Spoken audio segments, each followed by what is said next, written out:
Pessoal, muito bem-vindos a mais uma aula Dicas de Sociologia. Hoje, terminando o nosso ciclo sobre os modelos de Estado, vamos falar um pouquinho sobre o modelo do Estado do bem-estar social, predominante na Europa, principalmente, em algum sentido até nos Estados Unidos, após a Segunda Guerra Mundial, e que vai trazer uma série de características inovadoras neste momento. Bom, de que forma que a gente pode caracterizar o estado do bem-estar social? Primeiramente, nós tivemos, vocês devem se lembrar da aula dica anterior, onde trabalhamos a respeito, ou discutimos um pouco a respeito do Estado liberal. O Estado liberal pressupunha um completo afastamento entre Estado e economia. Esse tipo de modelo de Estado acabou gerando a formação do capitalismo oligopolista, a formação de grandes empresas que engoliam as empresas menores e acabavam meio que impedindo que a livre concorrência existisse na prática dentro do campo econômico, e esse capitalismo oligopolista acabou gerando uma série de características nefastas, como, por exemplo, justamente o surgimento do Estado da crise de 29, que originou a formação dos estados totalitários na Europa, especificamente o nazifascismo. De um lado, o stalinismo se consolida de outro, a partir do fracasso do Estado liberal, e inclusive o Estado Novo Varguista no Brasil também pode ser colocado como uma consequência de todo esse processo da crise de 29. Bom, então, como nós temos a formação desses estados totalitários, pouquíssimo democráticos, enfim, como consequência do Estado liberal, após a Segunda Guerra Mundial, existe um dilema muito grande que deve ser tratado pelos países capitalistas do Ocidente que venceram um conflito. Como nós vamos reorganizar a Europa, sendo que o Estado liberal já mostrou suas fraquezas, já mostrou que não é um modelo a ser implantado em larga escala, ao mesmo tempo em que acabamos de lutar contra regimes totalitários. Como que nós podemos, então, encontrar um meio termo nesse contexto? Nós temos, após a Segunda Guerra Mundial, portanto, um conflito denominado Guerra Fria, certo? A Guerra Fria vai opor, de um lado, o bloco socialista, liderado pela União Soviética, totalitária, e do outro, o capitalismo democrático, etc., liderado pelos Estados Unidos, ok? Então, é preciso que haja um contraponto, ou seja, um controle econômico, ao mesmo tempo em que a democracia política, a democracia representativa também fosse defendida. Afinal de contas, era necessário que o Ocidente se colocasse como o salvador da liberdade humana contra todas as faltas de liberdade que estavam ocorrendo, ou que eram características do regime stalinista. Bom, nesse contexto de Guerra Fria, portanto, era importante demonstrar a rápida recuperação da Europa Ocidental, amparada pelas liberdades individuais, amparada pela propriedade privada, pelo poder do capital, de uma forma até um pouco irônica nesse momento, como o modelo que iria salvar o mundo das garras totalitárias. Ou seja, é necessário um processo de forte industrialização dentro da Europa Ocidental. Ou seja, vocês todos já ouviram falar do Plano Marshall, que foi aquele projeto norte-americano de investir bilhões de dólares na reconstrução da Europa. Agora, o projeto de industrialização, essa ideia de recuperação econômica após a Segunda Guerra Mundial, também traz uma consequência não tão positiva assim para esses defensores das liberdades democráticas do Ocidente, que é justamente o acirramento do conflito de classes. Afinal de contas, quanto mais rápido um processo de industrialização, maiores são os antagonismos entre burgueses de um lado, proletários de outro, enfim, entre dominantes e dominados.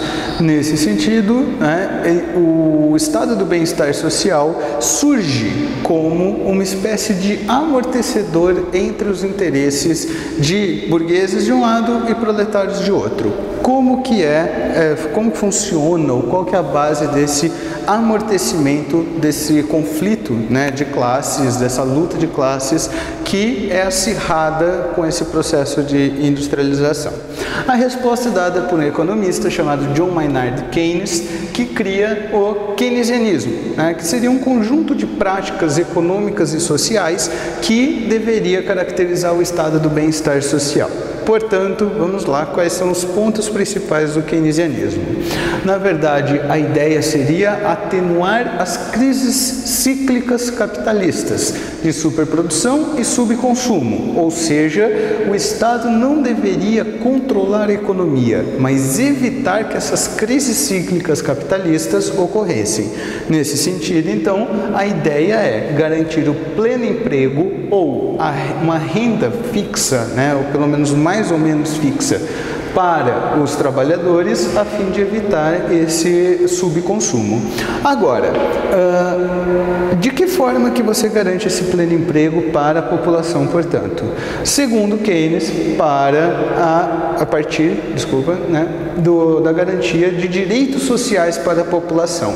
Então, vamos fazer um breve histórico aí. O Estado liberal, na sua luta contra o absolutismo, garantiu os direitos políticos aos cidadãos ao elegerem seus representantes, certo? Claro que é um processo que demora para se consolidar e tudo mais, mas a grosso modo é dessa forma que nós podemos caracterizar. E o estado do bem-estar social, né, pós-Segunda Guerra Mundial, garante a conquista de direitos sociais, ou seja, a população teria direito a receber educação, transporte, moradia, saúde, enfim, né, serviços sociais básicos por conta do pagamento de impostos, né, ou como um retorno desses impostos que deveriam ser ofertados à população na forma de serviços públicos. Então, na verdade, a ideia principal é essa: direitos sociais garantidos aos indivíduos que já pagam os impostos e, portanto, o Estado teria o dever de garantir esses determinados direitos para a população.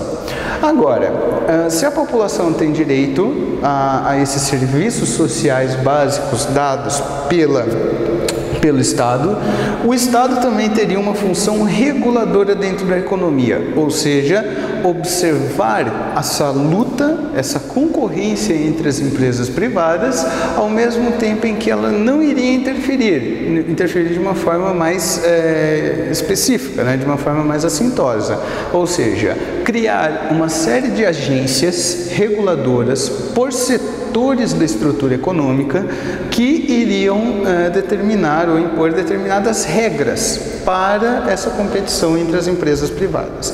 Nesse sentido, a gente pode observar, por exemplo, hoje a existência da Agência Nacional de Aviação Civil, Agência Nacional de Vigilância Sanitária, que tem a função de estipular determinadas regras a serem cumpridas pelas empresas e também de fiscalizar o cumprimento dessas regras. Porém, nenhuma dessas agências participa do jogo econômico, participa da concorrência entre essas empresas que, respeitando esses limites, são livres para atuarem no campo econômico. Ao mesmo tempo em que o Estado, regulando a ação dessas empresas privadas para evitar uma reedição do que houve na crise de 29, também deve interferir na forma como a economia está organizada, sem controlar. De que maneira? Basicamente a partir, por exemplo, da implantação de determinadas obras públicas, que é uma forma de incentivo econômico, porém sem controlar, né? O Estado age economicamente dentro dessa estrutura, tá? Então, a construção de obras públicas, por exemplo, a garantia de um salário mínimo que as empresas deveriam pagar para os seus funcionários, seguro-desemprego, caso o indivíduo não tenha uma ocupação, não tenha perdido seu emprego, o Estado garante para esse indivíduo uma renda mínima para que ele continue consumindo e, portanto, não faça com que o lucro das empresas seja menor, gerando ainda mais desemprego e a volta daquele círculo vicioso como ocorreu em 1929. Tá? Além disso, né, o Estado deveria garantir, né, ou deveria atuar no sentido de, por exemplo, carteira assinada, direitos trabalhistas que deveriam ser pagos pela empresa, FGTS, aposentadoria, etc., uma série de direitos dos trabalhadores. É uma interferência do Estado. É uma forma do Estado jogar dinheiro na economia, porém sem interferir nas ações das empresas privadas. Portanto, né, nós temos um Estado que, ao mesmo tempo em que permite essa liberdade econômica, essa liberdade de concorrência, também controla de uma forma bem sutil a estrutura econômica. Qual que é o grande problema? Esse modelo gera uma série de gastos públicos, né, uma soma muito elevada, que acabou sendo motivo do fim, né, ou da sua crise ali no final dos anos 70 e começo dos anos 80. Por quê? Principalmente como efeito da crise do petróleo de 1973, o Estado tem uma série de gastos que não são compatíveis com as suas receitas, ou seja, nós temos um descompasso entre gastos públicos e receita. Esse descompasso entre gastos públicos e receita acaba gerando, nesse finalzinho dos anos 70, começo dos anos 80, um processo que nós chamamos de desmonte da máquina pública a partir de uma série de privatizações e a instauração de um neoliberalismo, né, cujas principais figuras todo mundo conhece: Margaret Thatcher na Inglaterra, Ronald Reagan nos Estados Unidos, e no Brasil nós tivemos o Fernando Henrique Cardoso como o representante desse tipo, né, desse modelo de Estado que vende empresas públicas visando diminuir os gastos públicos. Perfeito?